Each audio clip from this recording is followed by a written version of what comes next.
Bonjour à tous. Aujourd'hui, le thème que nous traiterons s'intitule Sentiment de puissance. Réellement sentiment de puissance, comme dans les mots sentiment et puissance. Je sais que vous vous demandez pourquoi sentiment de puissance. Mais allons-y d'abord avec les définitions. Ensuite, je vous dirai les raisons qui me poussent à parler de ce thème. Alors, je tiens mes définitions du dictionnaire Larousse, dictionnaire numérique.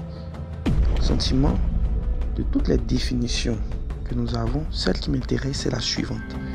Conscience plus ou moins claire, connaissance relative à un objet complexe et abstrait, c'est-à-dire pour lequel les données sensorielles seraient insuffisantes et qui comporte des éléments affectifs et intuitifs.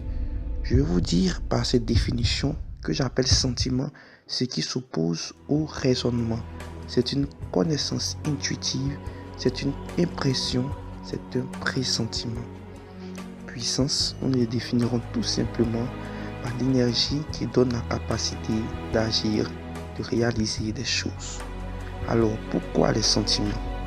Parce que les sentiments ont une place importante dans la vie de l'homme, une place importante dans la logique religieuse, une place importante dans la vérité biblique.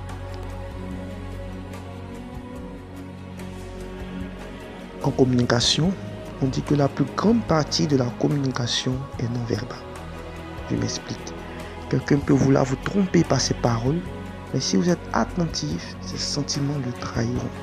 Comment ces sentiments le trahiront? Parce que ces sentiments vont guider ses actes, vont guider des tics, vont laisser transparaître des choses qu'il ne pourra pas contrôler et qui diront la vérité de ce qu'il ressent réellement. Vous verrez des spécialistes de ressources humaines, vous regardez attentivement à des entretiens d'embauche, voir si ce que vous dites concorde avec les tics qui transparaissent dans votre comportement et regarderont votre manière d'être assis, votre manière de regarder, votre manière de bouger les bras, votre manière de bouger la tête, parce que ce que vous ressentez réellement à l'instant T sera transcrit dans certains éléments que vous ne pourrez pas cacher par votre parole. Alors, on peut conclure que les sentiments révèlent des vérités que les paroles peuvent cacher.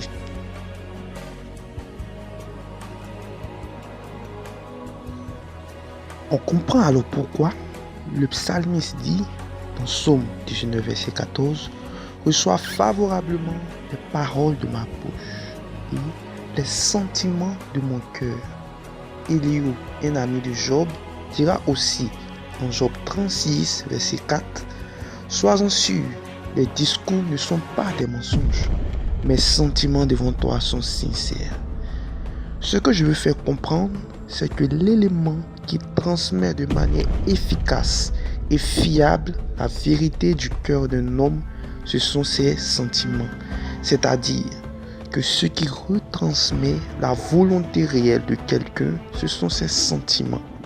Plus loin, je dirais, ce qui conditionne la capacité d'agir d'un homme, ce sont ses sentiments. Alors, je vous donne des exemples. J'espère que ces exemples illustreront bien et que vous comprendrez ce que je dis. Souvenez-vous, vous avez essayé par le passé d'obtenir quelque chose de quelqu'un de mauvaise humeur. Et je suis sûr qu'au moins dans 50% des cas, vous n'avez pas réussi.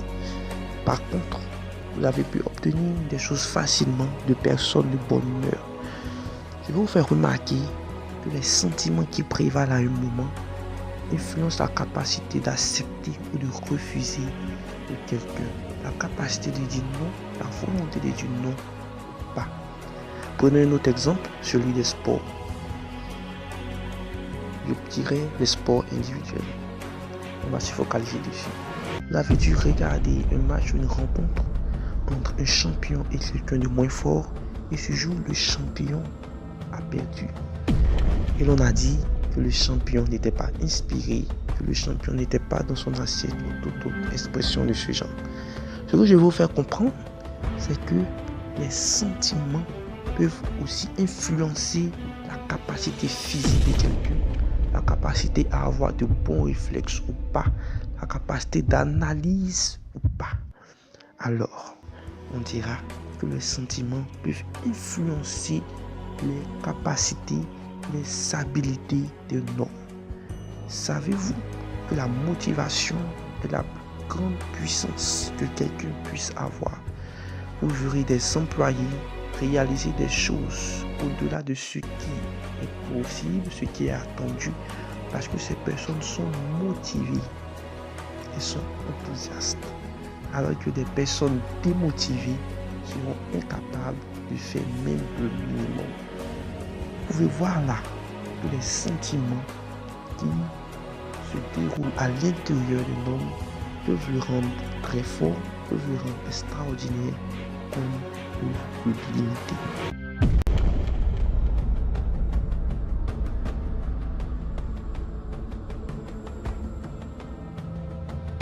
Petite leçon de développement personnel.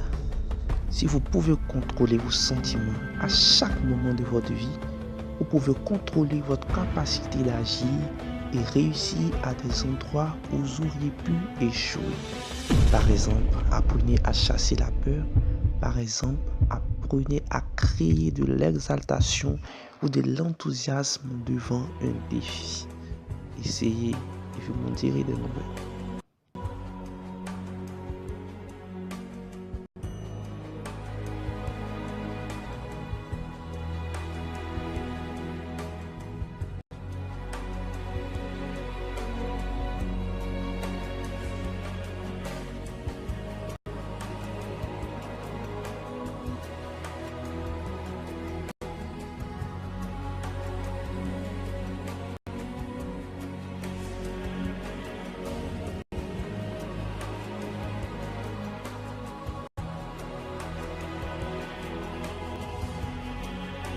Et bien maintenant, retournons dans le contexte biblique et recherchons les sentiments qui déclenchent la puissance de Dieu. C'est ce que j'appelle les sentiments de puissance. En effet, il y a des sentiments qui prévalent à des instants de grande démonstration de la puissance que Dieu a mis en nous, à des moments de réalisation de grands miracles sous la puissance de Dieu. Alors, si vous connaissez ces sentiments et que vous les cultivez, vous pourrez déclencher la puissance de Dieu. Le premier parmi tous dont je veux parler, c'est la compassion. Disons Matthieu 14, verset 14 ou verset 15 selon les versions. Quand il sortit de la barque, il vit une grande foule et fut ému de compassion pour elle et il guérit les malades. Matthieu 20, 34, ému de compassion, Jésus touche le ciel et aussitôt il recouvrit la vue et le suivit. Matthieu 1, verset 41, Jésus, ému de compassion, étendit la main et le toucha. Il dit, je le veux, sois pur. Si vous n'avez pas de compassion, il y a des miracles que vous ne pourrez jamais réaliser. Il y a des choses que vous ne pourrez jamais changer dans la vie des gens. En effet, il y a là un principe fondamental à savoir. La compassion sort du principe de grâce qui surpasse la vérité. Qu'est-ce que le principe de grâce avant la vérité? C'est simple. Regardons deux manières d'agir devant une personne qui est dans l'erreur. La première manière sera de réprimander la personne avec la vérité. Montrer à cette personne que par rapport à une loi, par rapport à une vérité, elle est dans l'erreur et qu'elle doit se reprendre. Si elle ne le fait pas, cette personne pourrait être rejetée, pourrait être châtiée.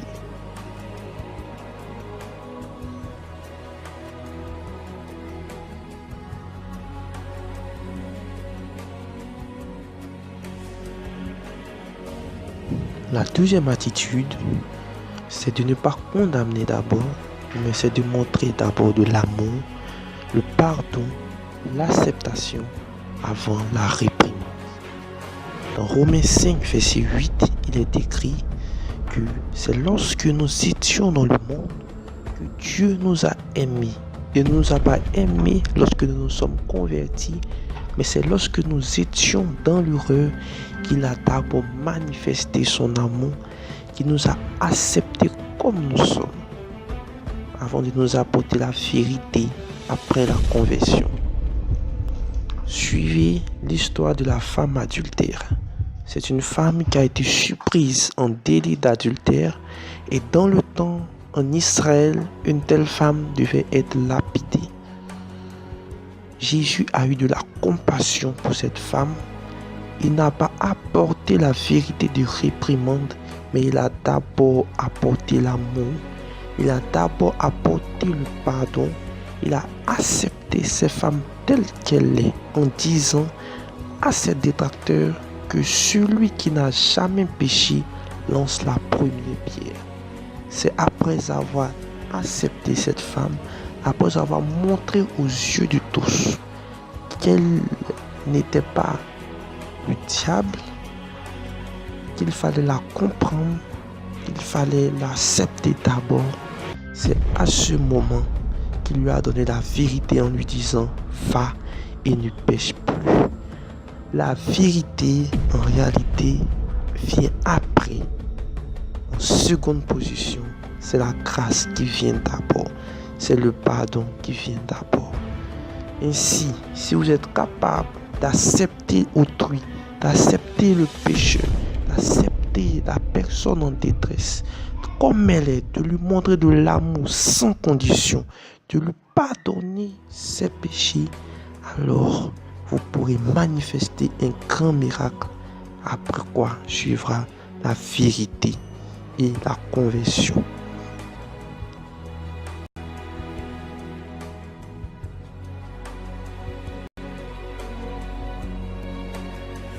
Vous avez vu ce que la compassion peut faire. Mais la compassion, c'est le petit poussé. En réalité, la compassion est une conséquence de l'amour. L'amour est ce que j'appelle le plus grand carburant de la puissance de Dieu. L'amour est le plus grand sentiment de puissance. Je m'explique. Regardez sur le chapitre 13 du livre de 1 Corinthiens. Ce chapitre parle de l'amour. Et regardez le chapitre 12 de 1 Corinthiens. Ce chapitre parle des dons du Saint-Esprit, des attributions données par le Saint-Esprit. Paul expose dans le chapitre 12 les attributions, les capacités que l'Esprit de Dieu nous donne. Mais pourquoi ce chapitre est suivi par un chapitre qui parle de l'amour? Vous verrez qu'au verset 31, qui est la transition entre le chapitre 12 et le chapitre 13, Paul dit « Aspirez aux dons les meilleurs, et je vais encore vous montrer une voie par excellence. » C'est-à-dire, ce que je dirai à la suite, c'est la voie que je vous montre afin d'atteindre les dons les meilleurs.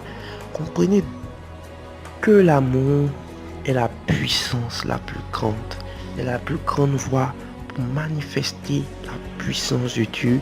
C'est la puissance qui déclenche les miracles et qui permet aux hommes de se surpasser. Mais comment reconnaître que l'on a l'amour ou pas? Je vous inviterai à lire le livre de 1 Corinthiens 13 et regardez ce qui est dit sur l'amour. Est-ce que ce sont ces sentiments qui vous habitent dans les différentes situations que vous vivez dans vos vies?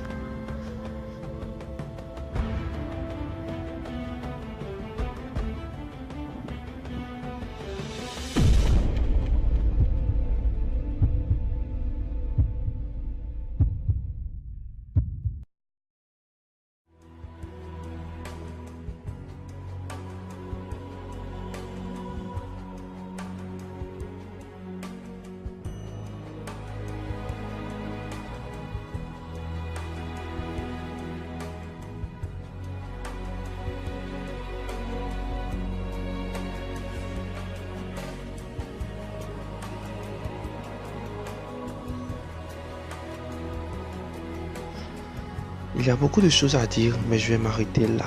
Car en vérité, le but des vidéos de cette chaîne, c'est de pousser chacun les auditeurs à fouiller profondément, à rechercher eux-mêmes, à explorer des choses auxquelles ils n'avaient pas fait attention. Il y a d'autres sentiments de puissance. Je vais vous laisser vous-même les explorer. Alors dans Galates 5, verset 22. Mais le fruit de l'esprit, c'est l'amour, la joie, la paix, la patience, la bonté, la bénignité, la fidélité, la douceur, la tempérance. Regardez dans la Bible, regardez dans vos vies, regardez dans les histoires qui ont changé le monde et apprenez à découvrir comment ces sentiments ont créé des choses extraordinaires.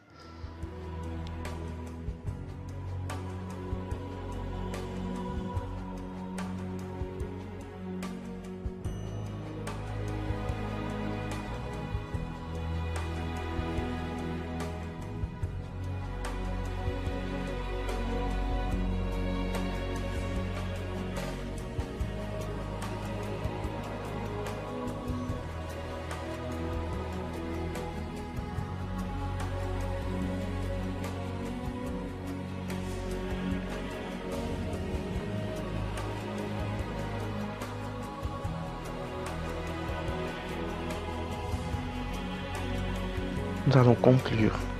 Nous avons appris aujourd'hui qu'il existait des sentiments qu'on pouvait qualifier de sentiments de puissance, c'est-à-dire des sentiments qui sont capables de déclencher la puissance de Dieu, de déclencher des habiletés dans la vie d'un homme. Concernant les sentiments qui déclenchent la puissance de Dieu, nous avons parlé de la compassion et de l'amour. La compassion qui fait intervenir le principe de grâce avant la vérité, l'acceptation, l'amour, le pardon avant la réprimande. Et le principe d'amour qui est le plus puissant des sentiments de puissance. Nous avons dit qu'il était possible de tester notre capacité à aimer en mettant le miroir de 1 Corinthiens verset 13 devant les actions de chaque instant de notre vie. Finalement, nous avons parlé du reste des sentiments de puissance qu'on pouvait retrouver dans Galates 5, 22 ou autre part dans la Bible. C'est à chacun de nous de faire des recherches et explorer encore davantage. Si vous avez été béni par cette vidéo, merci d'envoyer des emails à l'adresse email qui s'affiche ou à faire des commentaires sur la page Facebook dédiée à l'adresse qui s'affiche. Que Dieu vous bénisse et profitez des sentiments de puissance.